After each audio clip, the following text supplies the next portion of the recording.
I'm Gerald McPhail, your pastorpreneur, and you're looking at Entrepreneurs of Faith Spotlight. I have a surprise for you. You're going to be in store. I got my man, Keon. What's up? How you doing, Mr. G? Good. Nice to meet you. Look, why don't you introduce yourself? Tell our audience a little bit about your background. So, nice to meet you guys. I'm Keon Rahzeem Mitchell, actor, born and raised here in the Atlanta, Georgia area. I went to the North Carolina Agricultural and Technical State University up there in Greensboro, North Carolina. Aggie Pride. All right. Shout out to HBCU Pride Nation as well. Yeah, born and raised here in Atlanta, Georgia, to Deborah Ann Mitchell, single family and things. Landed at North Carolina A&T State University. It changed my life. To this day, I am, learning a lot about my acting business and things like that, building out my brand and different things like that. But from a background perspective, yeah, grew up here in Atlanta, grew up skating. Well, I didn't grow up here, but when somebody says they're from Atlanta, the first question is, are you a Grady baby? I wish. Nah, actually, I'm an Emory baby. My mom didn't make it a Grady, so it wasn't my choice in that regard. But not a Grady baby. Cool. Mm-hmm. Well, look now. So you're saying you're acting now. Mm-hmm. Tell me a little bit about your journey, a little bit about your background, before we get actually to the acting. To the acting part. So I went to North Carolina to go out to study mechanical engineering. I ended up segueing over into computer science, right? So I always wanted to be an actor as a kid, but I studied computer science when I got to A&T. Hold up. Mm-hmm. You said you always wanted to be an actor as a kid. Mm-hmm. When was that? When did you know? Did something bite you? Yeah. I saw Denzel Washington in Training Day. That's what it was. So I saw Denzel Washington in Training Day. Oh, man. Get that age. Maybe 10, 11 years old. Okay. Yeah, so that's when I saw Training Day.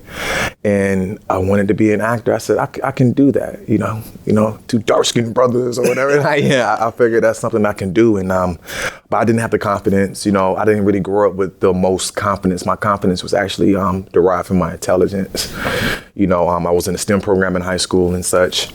And which is why I wanted to go to A&T for school to study computer science, because A&T graduates the most African-American engineers in the world. Right, so that's how I landed there. But it wasn't until my second semester at A&T where I had made the decision that I wanted to pursue acting. So I took a class called Acting for Non-Acting Majors with Professor Gregory Horton. And he told me from there, hey, you should try this. And I said, try what? What do you mean? What do you mean? He said, you should try to be an actor. What was that? Cash 5. I heard you should really take this full on. So I'm automatically thinking Denzel Washington levels, right? I'm like, okay, so let's go ahead and... Next semester you might be there or something? No, next semester I'm graduating. I'm graduating because this was my last semester, in school. So for me, that was a major component because I didn't even know what college was. I don't really come from a college-based family for the most part. So I remember telling my mom, hey, I want to go to college. She said, hey, we don't have the money for that, but she made it work. And that's how I ended up going to A&T. Okay. Mm-hmm. And so there, did you change majors did you? Oh, no. So I'm weird with that. I feel like once I start something, I don't care how chaotic it is. Even if I want to switch paths, I'm not going to until that's done, and I'll just have the next path as a milestone. So at that particular time, I didn't necessarily think about taking a minor in theater because for some reason I didn't really calculate that as an option. And then two, I'm getting ready to graduate, by the time I made that decision. So did you have a job lined up after graduation? I did too. God works in mysterious ways, because honestly, by the time second semester of my senior year got here, I really didn't know if I was even going to land a job or even pursue it because I had my mind made up on acting. So at our career fair, a specific company had came to me and said, hey, we have a job opportunity for you. And I was amongst a lot of intelligent individuals that I did my senior project with. And they chose me or asked me to be a business analyst. And that's how I got into my BA product ownership world that I'm still doing today simultaneously with acting. Okay. Yeah, so I do both every day. Excellent. Yeah. Mm-hmm. Now, so was that job back here in the Atlanta area? How did you get from How'd I get back? My state, North Carolina. back to Georgia. Well, I essentially made the decision, right? I knew I was going to be in North Carolina for some time because my job was up there. I was stationed out of Raleigh, North Carolina, training for my junior position over at this big insurance company. During that transition, that segue, I also I wanted to pick up acting classes, but I got pulled into a play called Randy and Brother Win. While you were in North Carolina? While I was in North Carolina. So that's where I met my agency. That's where my career got kicked off. And I'm traveling back and forth, up and down 85, every other week, every other day, auditioning and filming. And at some point, I knew because of the market of, North Carolina, Charlotte's at the time a very, very commercial market. I wanted to focus on TV, film, theater, right? So while you were in North Carolina, was the focus traveling to Charlotte when you was traveling, or did you come all the way to? No, it was to and from Charlotte to Atlanta. Charlotte to Atlanta. To and from, because I ended up moving from Raleigh to Charlotte. Gotcha. Because, the segue of my job landed me in Charlotte, where I found my agent, which had me going back and forth to Atlanta. Then at some point I made a decision in 2018 to move back home. And I've been back since 2018. Okay. Well, now, tell us about some of your past projects.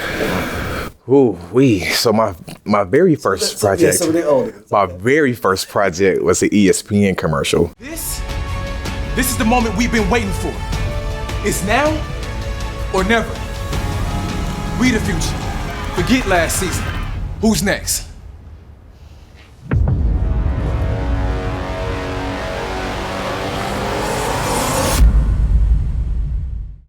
Great time. Now keep in mind, Mr. McPhail, I did not know anything about the industry. I was extremely green, so. You mean you're not a football player?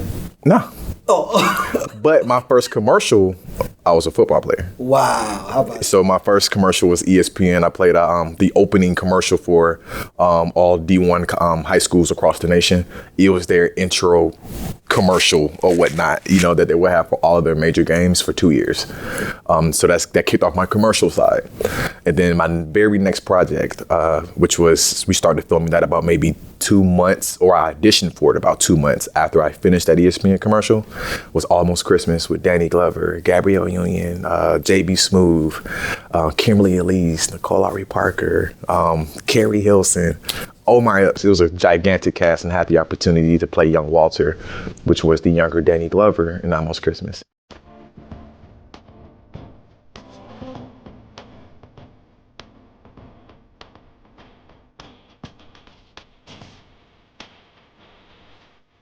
in your second project? Second project, first film, second project. Wow.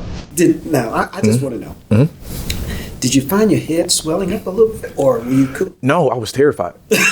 And honestly, I was terrified because I really felt like I didn't know what I was doing. I didn't have acting classes. My only acting class that I had was acting for non-acting majors at North Carolina A&T. Wow. So I'm already going into this with, in my mind, feeling like I didn't have a skill, but it could have been a natural talent. Okay. It wasn't until Almost Christmas, again, I'm here with some big A-list actors, and I'm terrified because I know for a fact I felt like I didn't have the foundation or the background or the acting chops in my mind. But that's the difference between when you're gifted, talented, and skilled, right? They gave me the opportunity, we landed it. I was Mr. G. I was terrified. My head didn't get swollen or anything like that. Actually, me and David E. Talbert had a pretty extensive conversation during one of our scenes. It was a scene where I'm fixing the truck during the entire montage in the beginning. And he had told me something that I would never, ever let go. He had said, Keon, if you're in this for fame, you're going to lose. Focus on the craft, man. Focus on the craft. Looking for a place in Metro Atlanta to celebrate, create, and even operate your small business? Well, that place is Macphail Studios in Peachtree Corners. Now, that's an interesting, it sounds like great advice in that industry. Most times people think of that Hollywood the filmmaking and all that kind of stuff is pretty rough place. Now, does your faith play a part in Absolutely. roles or what kind of Absolutely. projects you? First and foremost, I started my career on faith. I started my career with one. It was something that God was telling me. He said, I asked the right friends at this particular time, because the friends in the beginning that I asked were like, no, bro, you're the book smart guy. Go and engineer something, right? When I got to A&T, which is a pivotal point in my life, I asked the right friends, and they said, absolutely, do this. That's why I signed up for the class. I said, okay, ace the class. There's a friend that I have named Travis Jackson, who actually founded and the owner of HBCU Pride Nation, who makes this attire. It's a gigantic campaign for HBCUs across the nation. It's the biggest one globally, right? And he used to come up to my job every single day when I was working at my new job that I just got out of college. And he would pray with me every single day. He was the first one to tell me, Keon, you're not a business analyst who's trying to be an actor. No, you're an actor who makes a living as a business analyst, which changed my trajectory in regards to my outlook, in regards to my purpose, the direction, and my approach to other components in my life, making sure that I kind of kept that as a priority. And if it wasn't for that message from him, God funneling that the right way, I still don't think I probably would have done it. So keeping faith in this particular industry is extremely important because it's really hard. Now, that to me is really interesting, because I'm sure that a lot of our audience probably in their journey, they're searching and trying to discover like what their purpose is and what it is that they're really supposed to be doing. Absolutely. Even distinguishing between what do I do to make a living versus what do I do because this is what I'm called or led to do. And that's actually why I do what I do. That's literally my driver, why I started. I graduated with a computer science degree, but I'm also pursuing my dream every single day, no matter how hard it is. Balancing corporate America, a science degree, which is your left brain, and then utilizing your right brain at a drop of a dime when you need to on your dream side. It can be overwhelming, but you eventually develop the grit, the endurance to be able to kind of maintain that. Let me ask you this. Do you have like something deep inside that you're led or called to do this acting thing? What is the purpose, the difference that you want to make by being in this industry? Honestly, I'm not even in it to be famous or anything like that. Excuse me. I'm honestly here to make a little impact. I literally started this thing because I wanted to show my fellow Aggies that you can do both. You can do this, right? It just so happened that, right after I graduated, this thing just kicked off. Wow. So my driver behind that was literally to show individuals that it's okay to have that day job. It's okay to have that trade, but it's also more important, in my opinion, to chase what your heart is about. And I'm a living testimony, an example of what it's literally like to sustain a certain kind of lifestyle that you want to have, right? Because let's be honest, it's levels to this acting game. It's not as much money as people would like to imagine it to be. So people wonder, hey, people think my lifestyle is funded by my acting career. Like, no, I go to work every single day just like you, right? So literally the entire driver is being able to show individuals that you can do both. So those kids that are in the STEM program, there's something that I'm looking to start in the future as a future goal called HBCU ACT. Okay. ACT stands for Acting Creates Touch. The purpose of this is to be able to drive this towards students that are in the STEM program, high school students or even college, right? Who have a passion for the arts, right? Through this, another future goal is something I would like to start called Genesis. And through Genesis, this allows individuals Let me ask you this. Now, because it sounds like, man, you have the energy and you're able to balance well pursuing your dream and doing the acting and making a living with the skill set, the expertise that you have.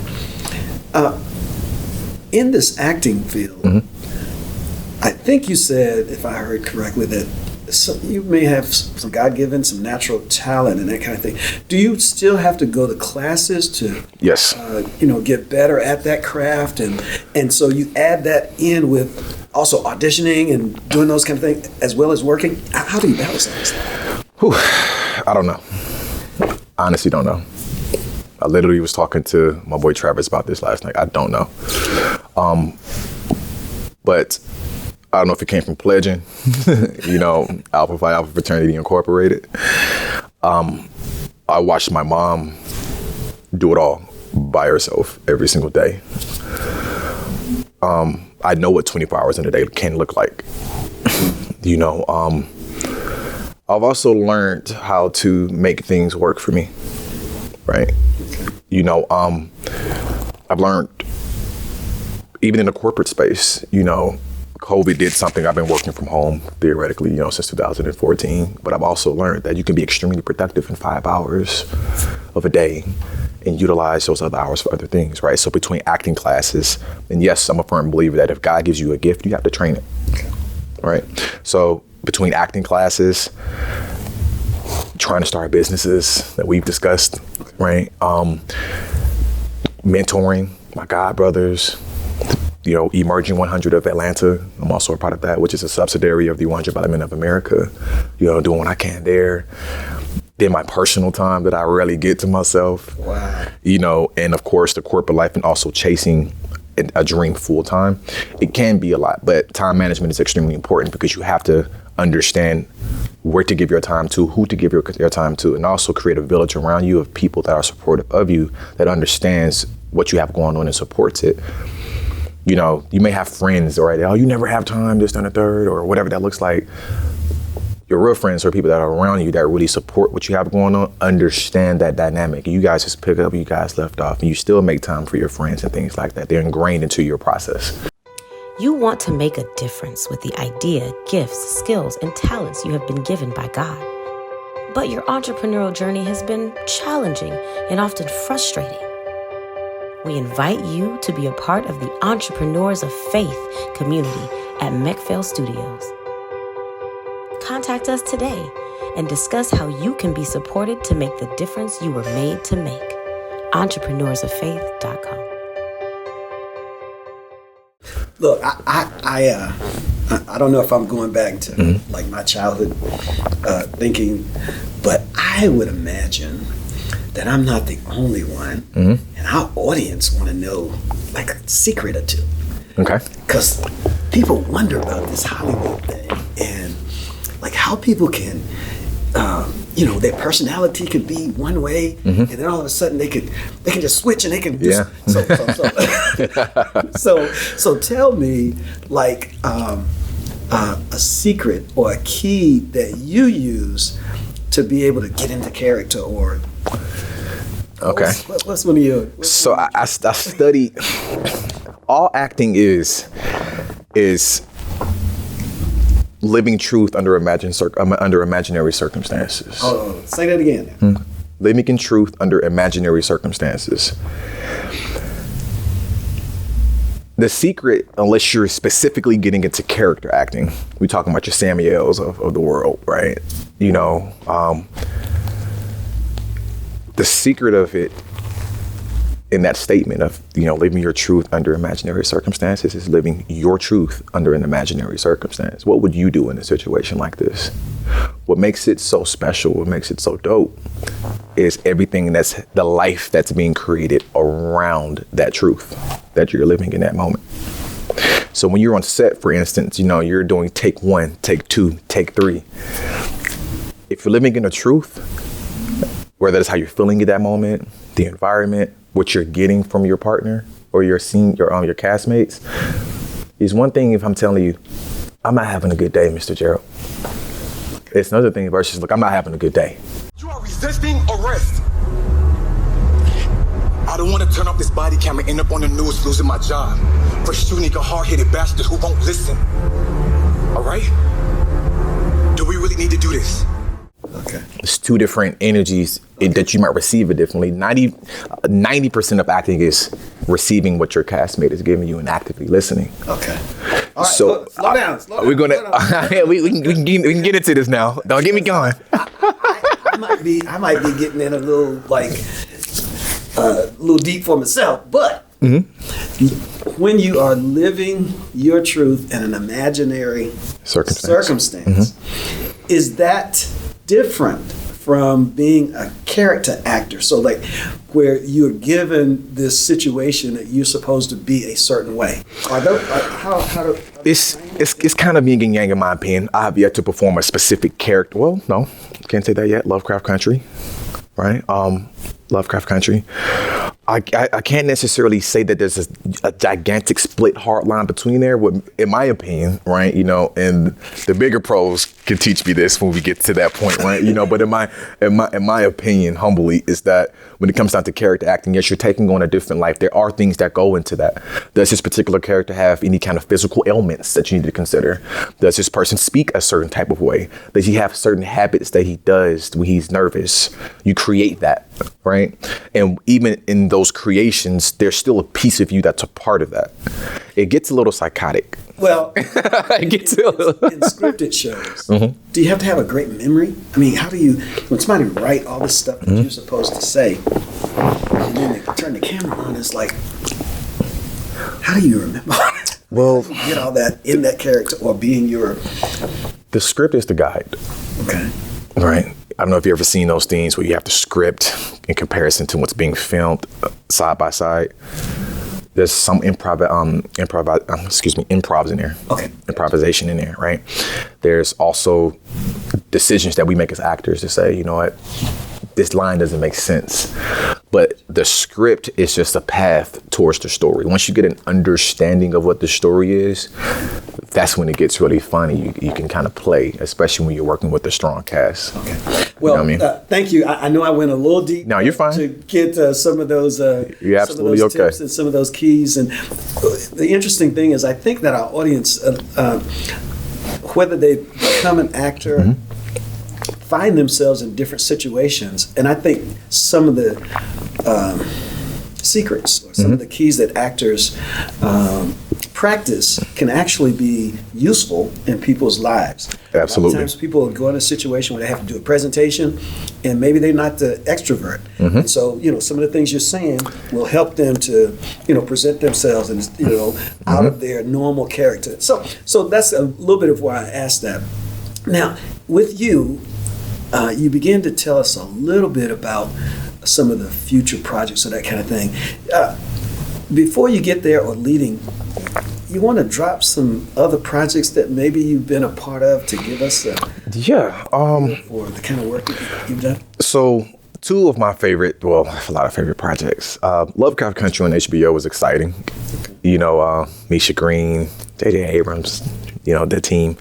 You know, it was a really, really exciting project. It was a period piece. You know, I was in episode 3 had an opportunity to work with Journey Smollett, you know, Jay Majors or Jonathan Majors, Wumi, an amazing cast, right? That show was just exciting, you know. So if you haven't seen Lovecraft Country, it's never too late to go on HBO and get that thing going, all right? Because Lovecraft Country was a really, really great time. Tyler Perry over there, Tyler Perry Studios, I did about 3 or 4 episodes on Sisters, playing Officer Avery Harper. Yes, I'm the one who arrested Zach. All right, I arrested Zach, had to put him up. That as well as the game on Paramount. You know, when the game came back, I did the game on there as well. I was skating. My mom, I grew up skating. Okay. You know, I've been skating since I was 2.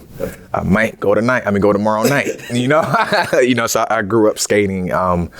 So that was literally one of my favorite projects because I was able to take something that kind of kept me in line, kept me something to focus on that was really exciting that I love to this day, right?